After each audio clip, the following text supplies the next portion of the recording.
Ladies and gentlemen, welcome back to Florida's #1 hockey podcast, The Cats and Bolts. It's your boy Ben Castro. Can't wait to have you. We got a good one for you. 3, 2, 1. Thank you, Ben. Yeah, he is the producer of Florida's most watched hockey podcast, the Cats and Bolts podcast. Rod Peterson here, our good buddy Brent Woltman there, and happy holidays, everybody. Let's not wait any. Hi, Brent. Merry Christmas. Merry Christmas. I'll get you right up on the microphone. Oh, there you go. Easy. We got a very special guest. Let's bring him in, Ben, if you don't mind. The beloved Florida Panthers coach from the 1996 Cinderella run to the Stanley Cup final. Doug Maclean joins us. Since I think the last time he's been with us, some of his records have fallen as far as coach of the Panthers. Hey, Coach Maclean, how you doing, Doug?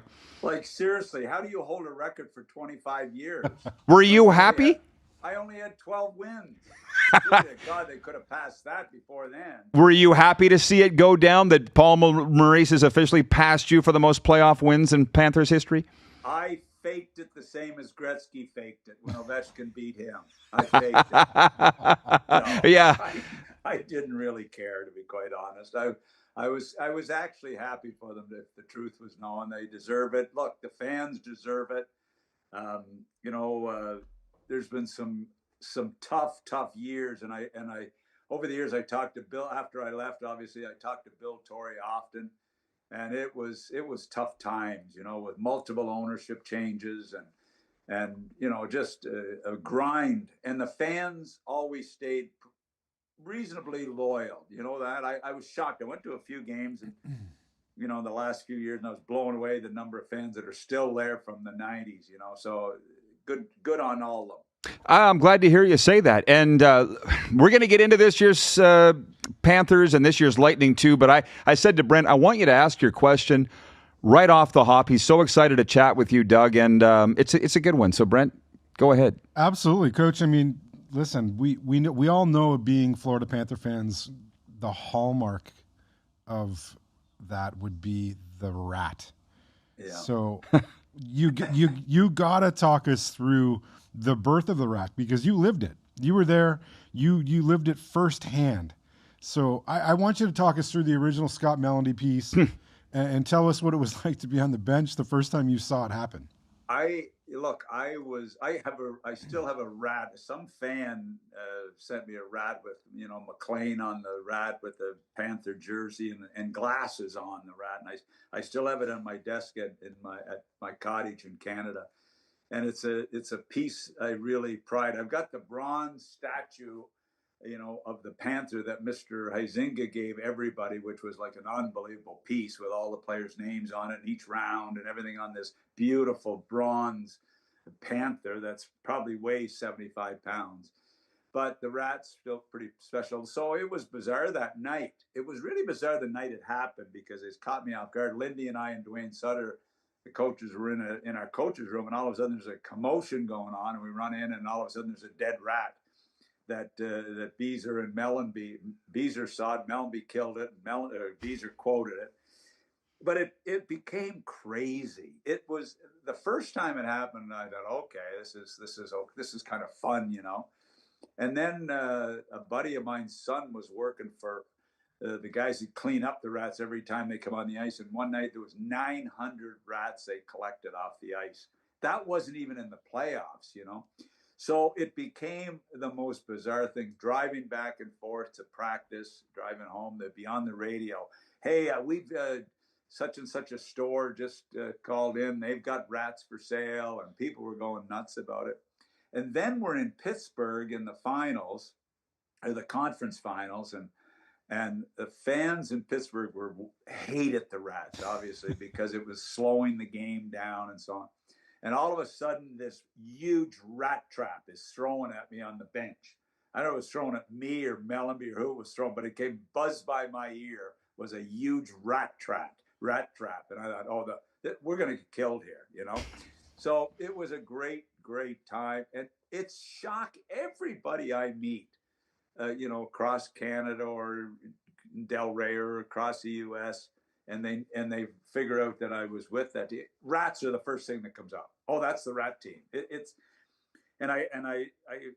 We watched it going on, and Dan Levichar did an article on me, a column on me, and he flew to PEI and interviewed my parents.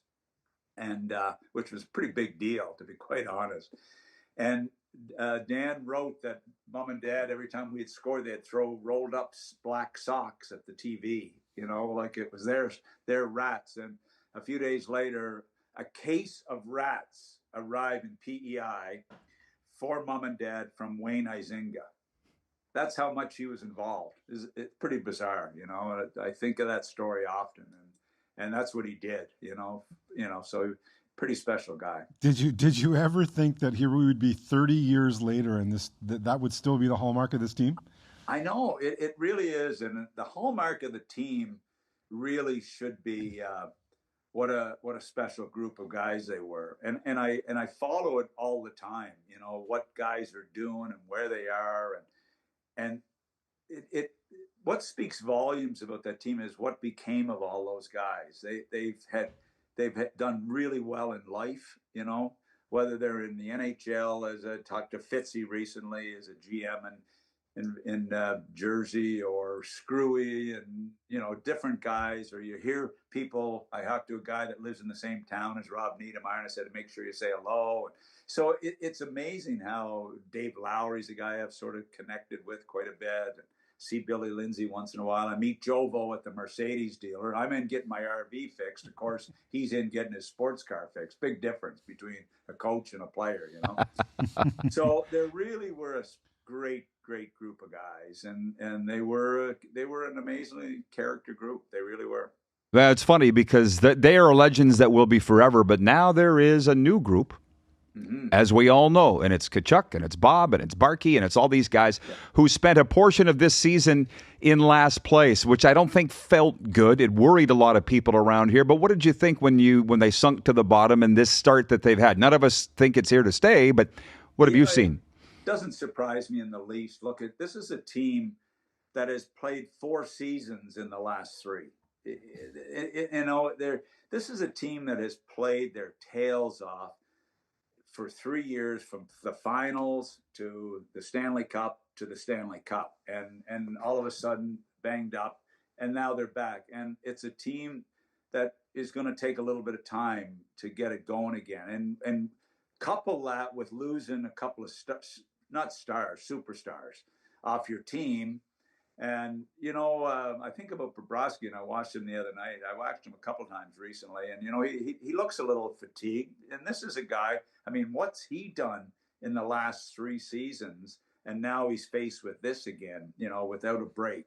So I think it's fine. I still think they're going to be fine if they can survive and get into the playoffs, which I think they will. I think they're good enough to get in the playoffs. And then I think they can be a real tough out, to say the least. And, when you lose, there's 2 guys. You've lost the number 1 two-way centerman in hockey, Barkov, the number 1 two-way center in hockey. That's saying something. And they've lost another guy that I think completely changed the culture of the Florida Panthers hockey team when he came here, in Tkachuk. So those are 2 pieces you can't afford to lose. And, Paul's not as funny. That's the big thing. He's not as funny. And I do get a kick out of him. But anyway, they'll be fine if they can get it going a little bit. Bobrovsky's on, 882 save percentage or something in that range is not Bobrovsky-like, but he's had off regular seasons. But when it's on the line, he's going to be a tough out. I think you spoke to it, Coach. These players go through the mental grind that they have to go through. And this team, the amount of games that they've played, and, you have to expect as a human that these guys are going to go through the ups and downs. And I think we're seeing that with Bob. There's some goals that he's let in that I think everybody looks at and says, hey, Bob last year would have never let that goal in. But, I think you said it. I think a little bit of fatigue is setting in, and I think they'll address that. They get the Christmas break off. They're going to have the Olympic break off. I think this team gets healthy. I'm with you. They're fine. Look, if I didn't skate with them all last year and didn't play a game, but just partied with them for the week or 10 days after the Stanley Cup, that would that would have killed me alone, let alone playing the 82 games plus, the 20 plus playoff games. So they deserve a break, and they deserve to be let off the hook here, and I think they'll be fine. Yeah, they went hard. They left nothing out there on the ice and off. Can you imagine? I can't imagine if I was 21 and doing it, let alone. Yeah, I'm with you. In my 50. When we before I went home to PEI after we had our run, and Lindy and I and Dwayne went down to Miami to celebrate our season, just the three of us. And I knew we were in trouble when we went into a bar in Miami, and we had a few pops along the way, and the bouncer said, about us getting in, and it wasn't the friendliest guy. And Lindy looked at him and said, you should work on your calves as hard as you work on your biceps, man. And I thought, okay, maybe it's time to head home. Here we go. Yeah. Anyway, I was hurting as bad as I've ever hurt. And the next morning we had a 7 a.m. departure. Wayne Izinga had sent a message that afternoon that he was going to, he asked me at the team picture, when are you going home? And I said, hey, we're flying back to PEI next week. And then I get a call from his assistant saying, no, you cancel your Air Canada flights. Wayne's flying you and the kids and your golden retriever up to PEI on his private jet. So it was, it was quite a time, to be something you just never forget. Well, Tiger Williams said, you put hockey players and beer together, shit's going to happen. That was a Tiger line. Before, I got to ask you about the Olympics. I promise you we weren't going to keep you long, but just on the Lightning. They started slow and then just took off, and that's without Hedman. Where do you see it going for the Bolts? They just seem to always be that team, Well, Points really struggled. He's going to get it going. Hagel's become a star. They're a pretty good team. I think they're going to be a tough out. I really do. Vasilevsky, if he's good enough. McDonough's been a horse for them still. Hedman, Radish is really taking a step for me in the back end. I like their team. I really do. Obviously, Coop's a good coach. I think they're going to be a tougher out this year than they have been. So. They're another team. Look, what they've done the last 5-6 years is pretty amazing. So it'll be good to see. I'm writing a book right now. Actually, we're finishing it on Monday, and it has to go into Simon & Schuster next week, and then it'll come out next October. But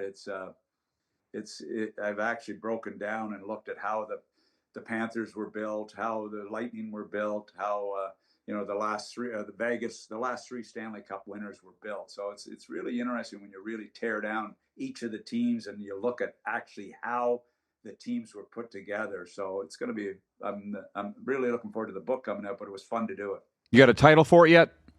Yeah, it's going to be sort of, it's going to be a game day, a day in the chaotic life of an NHL general manager. Oh, wow. Very cool. It's nothing's been written like it. So I'm kind of, I'm not sure what, Simon & Schuster will finalize. It's either going to be game day or game on, the day in the life of an NHL GM. But I interviewed like 50 people, presidents, GMs, coaches, and players. So I'm kind of looking forward to it. But it's really been fun to really look at what the GM is responsible for. It's pretty mind-boggling when you really see it. Oh, wow. You're a media guy now. Well, to quote Dickie Dunn, you captured the spirit of the thing with Draft Day. I got the tingles, the whoosh of the draft floor reading that book. You're nodding your head. Did you read Draft Day? I did, actually. I'm even more excited to read this one. Funny, though, Draft Day was, I used to say to people, look, if you take melatonin, this will put you to sleep because there's so many names in it. But you know what? Simon & Schuster thought it would sell 10,000 copies Draft Day, and it's over 50,000 now. So it's been an unbelievable bestseller in Canada and in the U.S. So I'm thrilled with it. So we'll see how this one does. But I'm going to retire from writing books. I thought it was a really tough thing to write a book, and especially when I'm not a real writer. But I was told a month ago that Rimmer's writing a book, and I thought if he can write Correct. I said, is it a comic or a book that you're writing? NHL coach or author? What's tougher? And I said, if Rimmer can write a book, I'm retiring from writing. Anyway, NHL coach or GM or author? What's tougher? Oh, it's like not even close. It's GM and coach. You know what?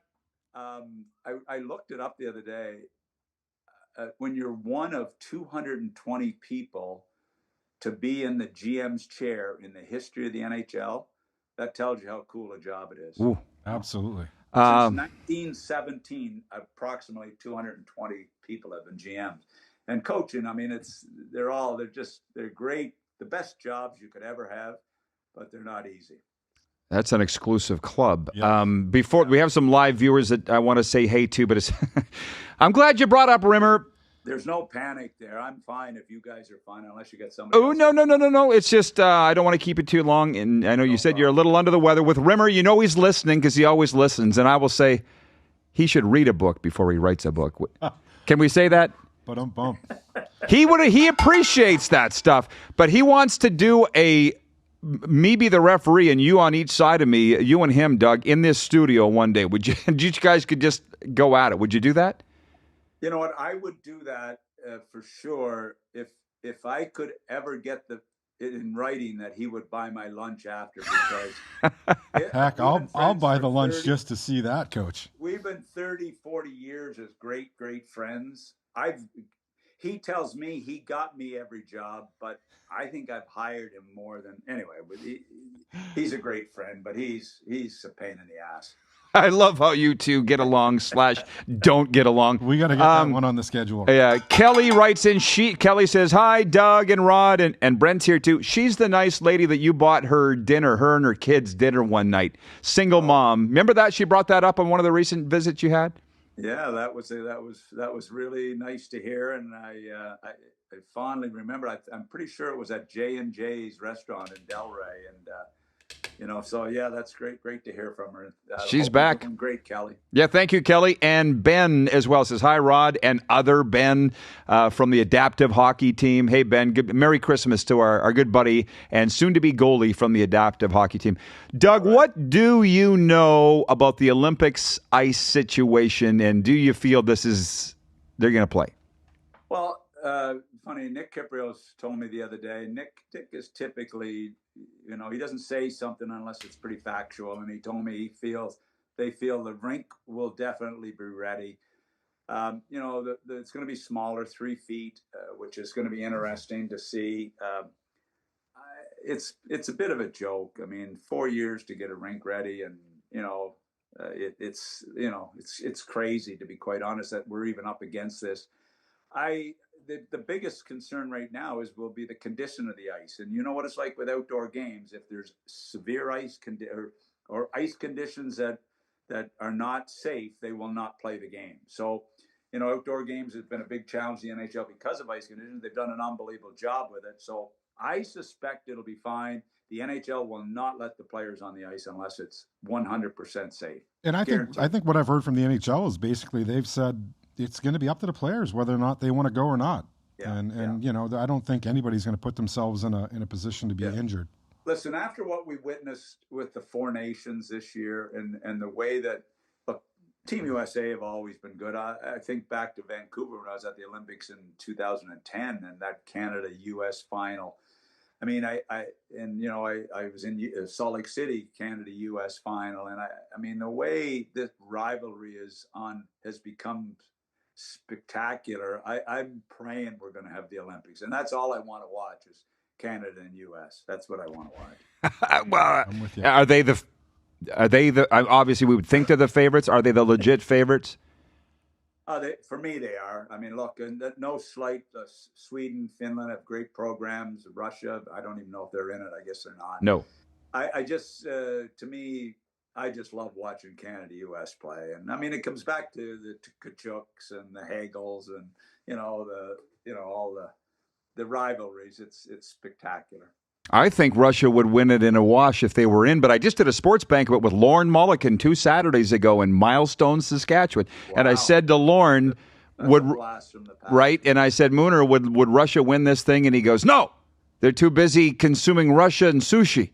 He goes, they don't take these things seriously. Do you believe that? Yeah, I don't see Russia as a contender. I really don't. I mean, they're not in it, but. No, I know. Even if they were, I wouldn't pick them. But anyway, that's. that's fine. We'll see. It's going to be great hockey, and the Olympics is always special. So I'm really looking forward to it. For the, by the way, Kelly says, yes, it was that restaurant. What'd you say? J&J's? What was it? J&J Seafood. It was just sold, and I haven't been in this year, but I've got to get there. It used to be one of our go-to spots. Yeah, it was a tiny little spot right before the bridge. I talked to Rick Bonus the other day. We're going to have dinner Friday night, so I'm looking forward to that. Rick's down here, and apparently he's been to a few Panther games, so I look forward to that. So it's Delray's a happening spot, man. Absolutely, no doubt. Well, listen, I want to end it with this for the Panthers fans, whether they know or not. Like anytime Doug says anything in Canada, national news. And I was in Canada last week. Doug Maclean rips Leafs, not coach, Leafs players, something like that. And I'm like, oh, here we go again. I can't imagine what your reaction was to the headline and the story. What was that all about? Oh, just an analysis I did. I do a Friday show, a half-hour show every Friday with Kyprios and Bourne, and it's every Friday at 5 o'clock to 5:30. And it's called Off the Rails with Doug Maclean, so it's a bit of a shit show. So I wasn't ripping the Leafs. I was trying to just explain what I think is wrong with their team. That's all I was trying to do. It wasn't a rip job. I didn't think. I thought it was fair, and but I guess some people interpret it differently. So I'm not a fan of any team. I just enjoy hockey, and watching it for pleasure is a lot better than well, not really, but I just watch for pleasure now. So I don't really get into ripping people too much. No, but just that Toronto media. Kyprios, yeah, go ahead. Go ahead. I said to Kyprios, I said, I do this show every Friday, and and after every Friday, I have people mad at me. After every Friday, I've got people mad at me, and you don't pay me a penny. Why am I doing this? So anyway, that's about where it stands. So Sportsnet and Cats and Bolts are paying you the same thing. We're on the same budget. Exactly. At least I get a thank you from you guys. Yeah, exactly. Well, just that Toronto media thing. I used to say. I got a gift certificate from you guys last year. That's right. From the beach house. Went to the beach house. Jill and I had a great night there. Oh, good. I'm glad you went. But when people say the media hinders the Canadian team's chances of winning, I never bought into that. But now I'm actually starting to think they might. It's different. It's a lot more pressure. There's no denying. There's a lot more scrutiny, a lot more pressure. The U.S. markets. Hey, listen, that's one of the reasons you've got Kachuk here. I mean, where would you be, Calgary or Florida? Seriously, I mean, it's a major difference, but both are just great. Look, when you're playing in the NHL, who cares? You're in the NHL. Columbus. You lived in Columbus and loved it. Listen, Columbus is a great hockey town. The fans there deserve a medal. 25 years. They've never won the lottery in 25 years. The fans are spectacular. It's a great city.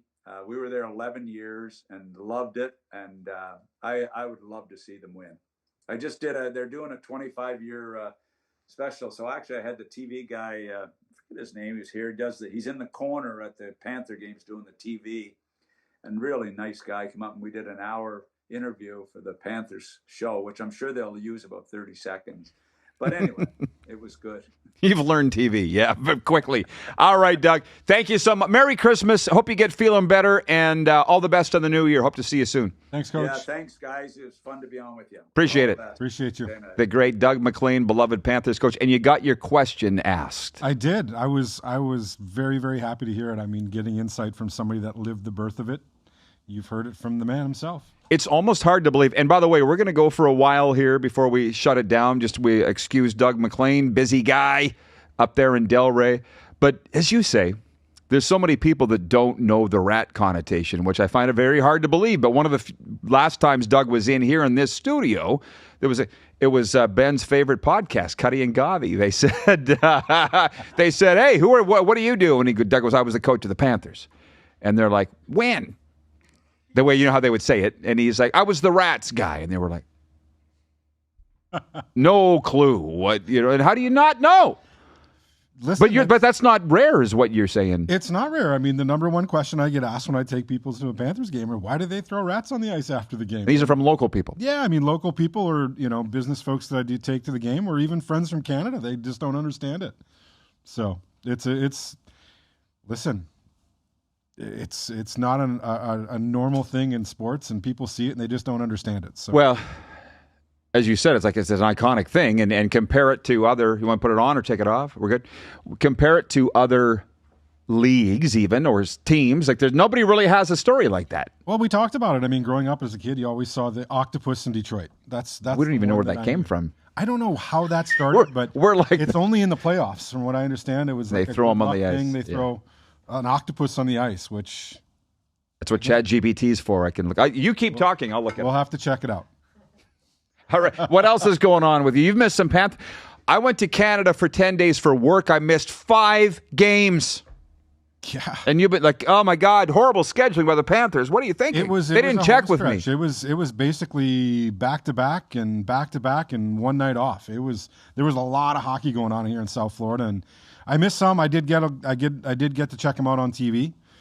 Some ups and some downs. We lost some games I think we should have won, and we won some games that maybe we shouldn't have won.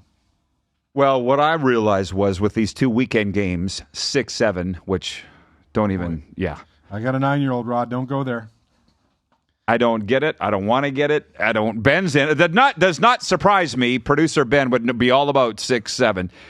But they win 2 games. Everybody's happy again. Yeah. Did you notice? 2-game win streak. It didn't and take the world long. is back on track.